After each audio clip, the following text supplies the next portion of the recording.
Mesdames et messieurs, chers internautes, bienvenue dans l'édition de 20h sur MLTV. Sans plus tarder, le sommaire. L'ONG Wellness a rassemblé mères célibataires pour la célébration de la fête des mères. Ces mères ont eu une journée d'écoute et de partage d'expériences avec l'accompagnement de l'Institut national de la femme. Le reportage dans un instant. Ensuite, Cotonou accueille la plus grande chorégraphie africaine au monde. 3000 personnes sont attendues pour mettre en avant et célébrer la diversité des styles et traditions de danse africaines. Pour finir, en cette période de stress avant les examens pour les élèves, un nutritionniste donne quelques conseils sur les aliments à privilégier pour mieux tenir le coup. C'est à suivre dans un instant dans ce journal. C'est tout pour le sommaire.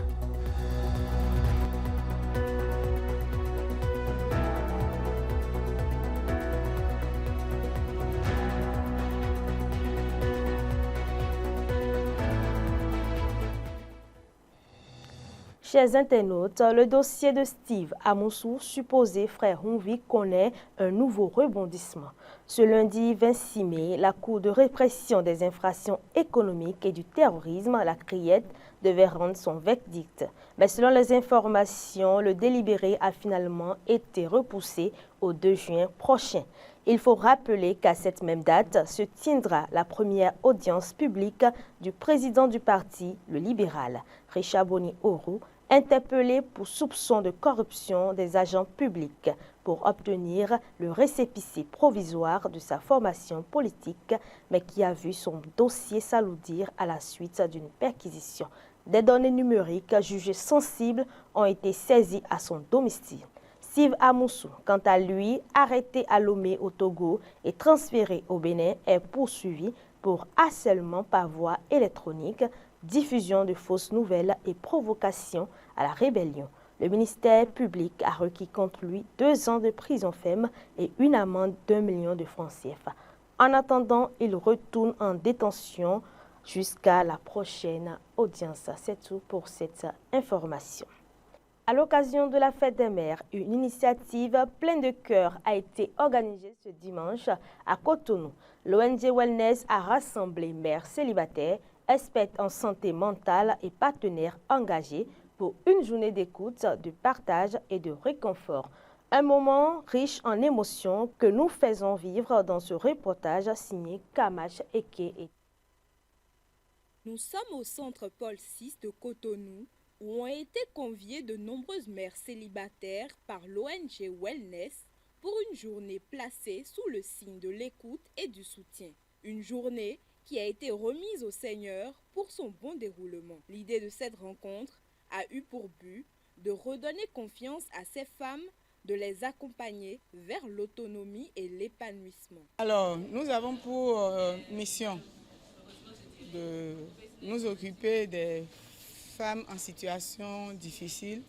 Nous prenons en charge les femmes victimes de violences et autres.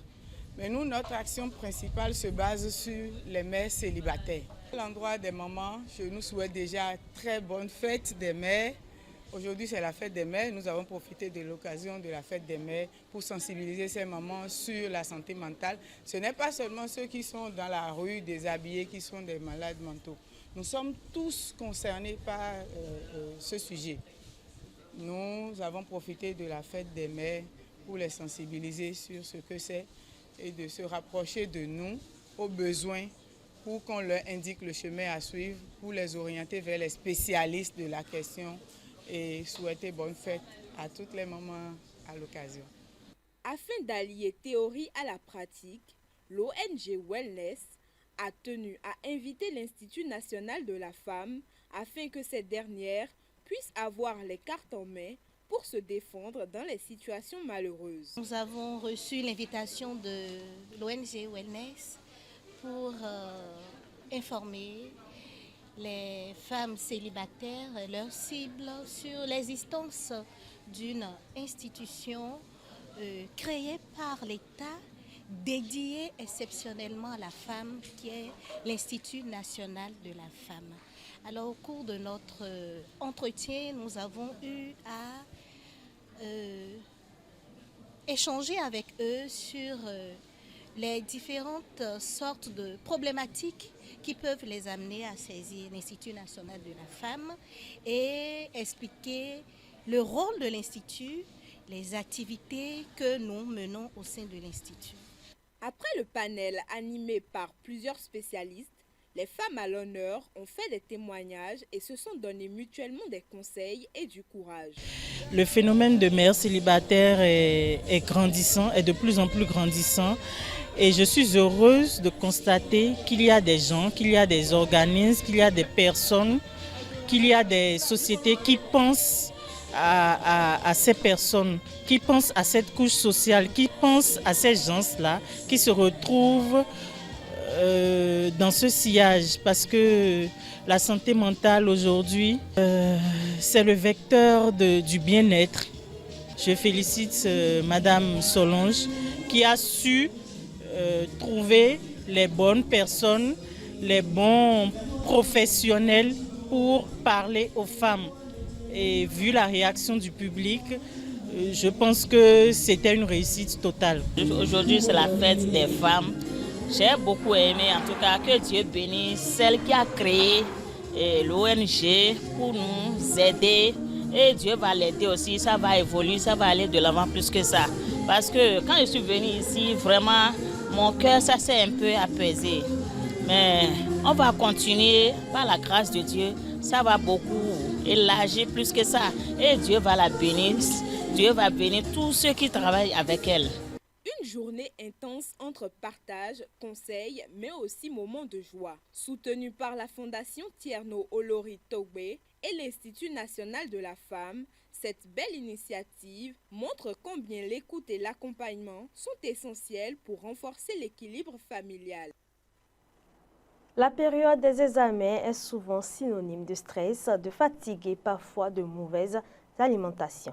Alors, quels aliments privilégier pour mieux tenir le coup et au contraire, lesquels faut-il éviter pour ne pas aggraver la pression? Nous avons posé la question à un nutritionniste qui nous répond au micro de Kamash Eke. L'alimentation est de mise pour pouvoir avoir un bon résultat. Les aliments à privilégier, il y a d'abord les légumes à feuilles vertes. Je vais rester dans le contexte béninois. L'amarante, notre beaumont que nous avons l'habitude de prendre, le quincrin ou bien la feuille de manioc ou bien d'autres légumes, parce que les légumes sont riches en magnésium et en vitamine B et favorisent la relaxation et puis diminuent la fatigue et le stress. Ils doivent également privilégier les fruits locaux, à l'exemple de la mangue, la papaye, l'ananas, l'orange, qui sont riches en vitamine B6, en vitamine C, et qui permet la production des neurotransmetteurs qui régulent l'humeur. Ils doivent également privilégier les céréales complètes. Les céréales complètes qui sont riches en glucides complexes et qui permettent le bon déroulement de l'organisme. Ils doivent également privilégier aussi les poissons locaux. Ils doivent privilégier les poissons locaux parce que ces poissons sont riches en oméga 3 et qui permet le bon fonctionnement de l'organisme. Autre chose qu'ils doivent privilégier aussi les graines et puis les noix, à l'exemple de l'arachide ou bien la graine plutôt de cajou et puis la graine de sésame qui est riche en magnésium et qui permet aussi le bon fonctionnement du système nerveux. Maintenant, les aliments qu'ils doivent éviter. Ils doivent éviter les aliments ultra transformés, par exemple les snacks industriels, les boissons sucrées et les fast-food parce que cela crée un pic au niveau de la glycémie, c'est-à-dire le taux de sucre monte dans le sang et diminue l'énergie et touche à leur concentration. Ils doivent également éviter les aliments qui sont lourds dans la soirée en voulant dormir, les aliments qui sont lourds, les aliments qui sont riches en graisse. Ils doivent éviter ces aliments pour ne pas perturber leur sommeil, ce qui va toucher à leur concentration ou bien à leur récupération cognitive. Le Bénin, bientôt un carrefour inédit de la créativité artistique et culturelle. C'est à la faveur événement d'envergure panafricaine qui se tiendra le 25 octobre 2025 sur l'esplanade de l'Amazone à Cotonou. Il s'agit d'une initiative culturelle inédite visant à rassembler 3000 danseurs venus de tous les horizons sans distinction de race, de religion et de nationalité sur une chorégraphie africaine commune dans le but d'entrer dans le Guinness World Book of Records. À cet effet, les organisateurs de cet événement ont tenu en début de week-end écoulé une conférence de presse afin de donner les grandes lignes de cet événement. Je vous invite ici à suivre respectivement Camélita Soua, directrice artistique de Afrique Dance, et William Kodjo, directeur général de l'Agence de développement des arts et de la culture. La danse est un art. La danse est une expression. La danse est considérée comme un langage universel. Aujourd'hui, à travers le monde entier, nous traversons pas mal de périodes difficiles. De quoi avons-nous réellement besoin? De paix, d'amour, d'union? Quoi de mieux que la danse pour jouer ce rôle?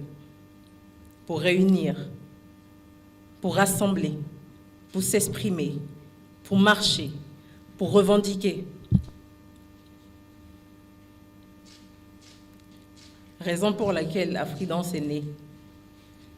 Ce 25 octobre, peu importe d'où vous venez, quelle couleur, vos racines, vos convictions, quelle langue vous parlez, votre culture, une seule chose va nous réunir ce jour-là, la danse.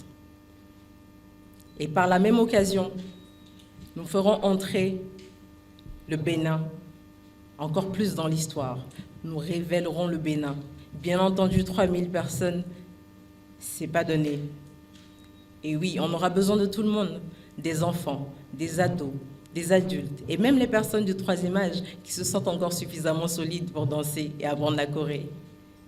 L'Agence de développement des arts et de la culture, ADAC, doit forcément se réjouir de prendre part à la mise en lumière d'une initiative culturelle d'envergure portée par des acteurs privés engagés dans la valorisation de notre patrimoine immatériel.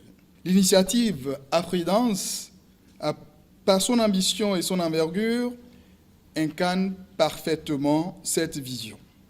En effet, en fédérant des milliers de participants autour d'une chorégraphie de danse africaine, AfriDance s'inscrit dans une dynamique panafricaine des plus louables. L'organisation de ce défi, dont l'ambition est de figurer au prestigieux World Guinness Book of Records, vise non seulement à célébrer la richesse et la diversité des expressions culturelles de notre continent, mais aussi à positionner le Bénin comme épicentre de la créativité. Fin de cette édition. Merci de nous avoir suivis. À demain pour de nouvelles informations et d'ici là, portez-vous bien.